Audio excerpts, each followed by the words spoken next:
I want to talk about how to get your team on board. Yeah, great. Let's start making some videos. Take cameras out there on the floor. Take cameras with us. Whatever your business looks like, you probably have other people other than you, and they're going to be like, no, I don't know. How do you get your people on board so that they're going to want to do this with you? This is Daily Fuel.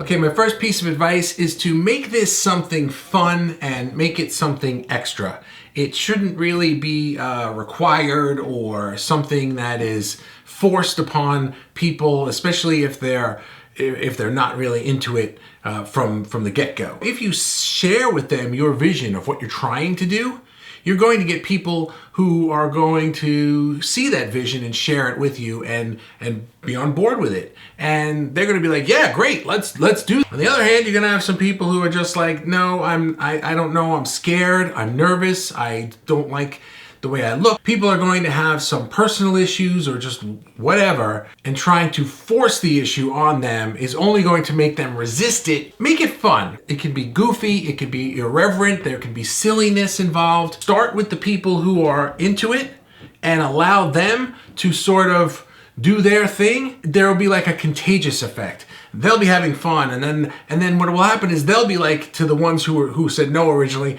come on, just join me a little bit. If they're hearing that from their coworkers rather than feeling like they're being coerced by you, then they might be more into joining in over a little bit of time. And number two is to let your people shine. If you're going to make videos with the people in your company, make it about the people in your company. Let them shine. Let them be the heroes. If you take all their work and make it look like you're the hero, or just make it about the company and this is some marketing advertorial, the people on your team aren't going to really be all that excited about it, and quite frankly, nobody's going to be excited to watch it. But if you make it something where they shine, where they are made to look like the hero of it, or their ideas were brought to the forefront and they got the credit for it, then they're going to want to share the video. They're going to want to put it on Facebook. They're going to want to tell people about it. They're going to be like, hey, look what we did this week at work. And finally, number three is don't push it. There are always going to be people who just are not into it. I wouldn't be like, come on, you've seen enough of these, now you do one. If you're going to make the people on your team look like the heroes,